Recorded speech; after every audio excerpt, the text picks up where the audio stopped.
নমস্কার বন্ধুরা, আজকে আমি কুম্ভ রাশির ৭.৫ শেষ হওয়ার আগে শনিদেবের 7টি সংকেত প্রচলিত জ্যোতিষ মতে, অর্থাৎ অনেকেই আমাকে প্রশ্ন করেছেন যে শনি ৭.৫ আমাদের শেষ হতে চলেছে কুম্ভ রাশির জাতক জাতিকাদের, অর্থাৎ এদের 2027 সালের জুন মাসের মধ্যে শনি ৭.৫ শেষ হবে। শনি ৭.৫ শেষ হওয়ার আগে শনি কোন কোন পরিবর্তনের ইঙ্গিত দিয়ে থাকেন, এই ধরনের কিছু প্রশ্ন আমার কাছে এসেছে, আপনারা প্রশ্ন করেছেন, তাই তার পরিপ্রেক্ষিতে আমি এই ভিডিওটি আপনাদের সঙ্গে শেয়ার করছি। যদি ভিডিওটি ভালো লাগে লাইক শেয়ার সাবস্ক্রাইব ও অবশ্যই ফলো করতে ভুলবেন না। অর্থাৎ প্রচলিত বৈদিক জ্যোতিষশাস্ত্রে এমন কিছু লক্ষণের কথা বলা হয় যেগুলো অনেক জ্যোতিষী শুভ পরিবর্তনের সম্ভাব্য ইঙ্গিত বলে ব্যাখ্যা দিয়েছেন। তবে শুরুতেই আমি একটা বিশেষ কথা আপনাদের মনে করিয়ে দিই, জ্যোতিষশাস্ত্র বিশ্বাস ও ব্যাখ্যার বিষয়, অর্থাৎ প্রত্যেক মানুষের জন্মকুণ্ডলী আলাদা, তাই ফলও সবার ক্ষেত্রে কিছুটা আলাদা হওয়ার সম্ভাবনা রয়েছে। তবুও এই 7টি সংকেত যেটা আমি দিচ্ছি, এটা শনি ৭.৫ যাদের চলছে তাদের শনি ৭.৫ শেষ হওয়ার আগে শনিদেবের এই 7টি সংকেত আপনারা মন দিয়ে শুনুন। শনিদেবের 7টি সংকেত দিয়ে থাকে, আপনাদের মধ্যে যদি এই 7টি সংকেত মিলছে তাই দেখবেন, তবে বুঝবেন আমাদের এইগুলোই জীবনে ঘটনা ঘটতে চলেছে। তাহলে প্রথম সংকেত হচ্ছে মানসিক অস্থিরতা, যেটা এতদিন আপনার চলছিল, সেই মানসিক অস্থিরতা কিন্তু ধীরে ধীরে কমতে শুরু করবে। অর্থাৎ এখনই মানসিক অস্থিরতা কমতে শুরু করেছে। অনেকেই বলেন যে ৭.৫ কঠিন সময় মনে অনেক সমস্যার অনেক সবসময় একটা দুশ্চিন্তায় ভরা থাকে আমাদের মনের মধ্যে, কিন্তু শেষ পর্যায়ে পৌঁছালে ধীরে ধীরে কিন্তু এই মানসিক শান্তি ফিরে আসতে পারে। এবার সিদ্ধান্ত নেওয়ার ক্ষেত্রে যে আত্মবিশ্বাস, এটা কিন্তু অনেকটাই বাড়বে আপনাদের, এবং ছোট ছোট বিষয় নিয়ে আগের মতো উদ্বেগ, অ্যাংজাইটি বা ডিপ্রেশন কিন্তু থাকবে না, কমতে শুরু করবে।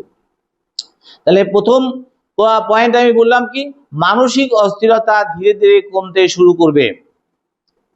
দ্বিতীয় সংকেত কি, যে আটকে থাকা কাজ এগোতে শুরু করবে, অর্থাৎ যে কাজগুলো অনেক দিন ধরে আটকে ছিল সেগুলোতে অগ্রগতি দেখা দিতে পারে।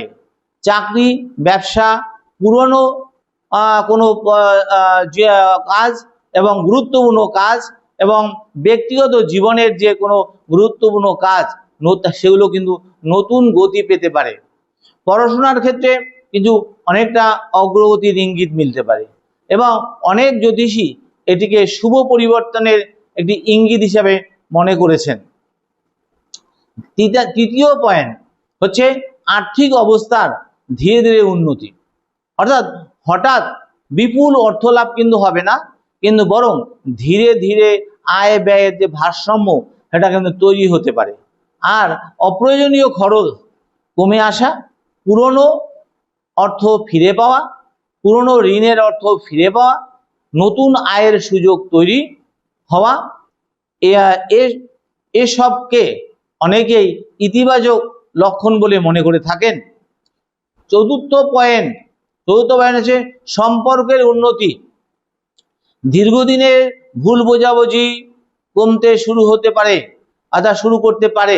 পরিবারের সদস্যদের সঙ্গে সম্পর্ক আরো ভালো হওয়া, পুরনো যে বন্ধুর সঙ্গে যোগাযোগ সেটাও আবার নতুন করে বন্ধুত্ব হওয়া, আবার দাম্পত্য জীবনের ইতিবাচক পরিবর্তন, পুরনো বন্ধুর সঙ্গে হঠাৎ দেখা হওয়া, এসব পরিবর্তন অনেকের অভিজ্ঞতায় দেখা যায়। এই ঘটনাগুলো ঘটে বা ঘটেছে।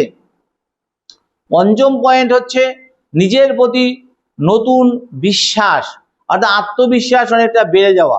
অর্থাৎ শনি ৭.৫ সময় অনেকের কঠিন শিক্ষা আপনারা পেয়ে গেছেন, অর্থাৎ সেই সময় দেখা যাচ্ছে পার হতে হতে অনেকেই আরো ধৈর্যশীল, আরো পরিণত, আরো আত্মবিশ্বাসী হয়ে ওঠেন।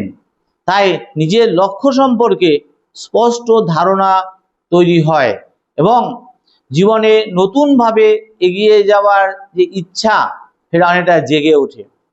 এবার চলে আসি আমি ষষ্ঠ পয়েন্ট, ষষ্ঠ সংকেত, নতুন সুযোগের কিন্তু আগমন, নতুন চাকরির সুযোগ, নতুন দক্ষতা শেখার সুযোগ, অর্থাৎ ভালো মানুষের সঙ্গে পরিচয়, এমনকি এমন কোনো ঘটনা যা ভবিষ্যতে বড় পরিবর্তনের পথ খুলে দিতে পারে। এই প্রচলিত জ্যোতিষ মতে এগুলো কিন্তু শুভ লক্ষণ হিসাবে বিবেচিত হয়। এবার চলে যাচ্ছি সপ্তম পয়েন্ট, আধ্যাত্মিকতার প্রতি আকর্ষণ। অনেকেই বলেন যে এই সময় ঈশ্বরের প্রতি বিশ্বাস, প্রার্থনা, ধ্যান, আত্মবিশ্লেষণের প্রতি একটা আগ্রহ বেড়ে যায়। তা মানুষ নিজের ভুল থেকে শিক্ষা নিয়ে আরো সংযমী, আরো দায়িত্বশীল হয়ে ওঠেন।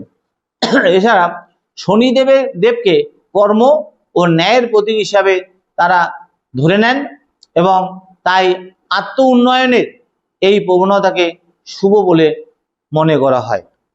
তাই এই সময় আপনারা কি করবেন?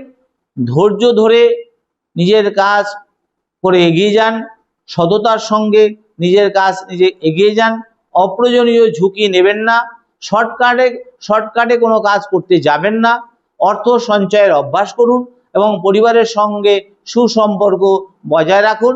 নতুন কিছু শেখার আগ্রহ থাকলে সেটা শেখার চেষ্টা করুন। নিজের কর্মের প্রতি সততা বজায় রাখুন এবং প্রচলিত বিশ্বাস অনুযায়ী শৃঙ্খলা, পরিশ্রম শনির সঙ্গে সম্পর্কিত গুরুত্বপূর্ণ কিন্তু মূল্যবোধ। তাই যদি ভিডিওটি আপনাদের ভালো লাগে তবে লাইক, শেয়ার, সাবস্ক্রাইব অবশ্যই করবেন।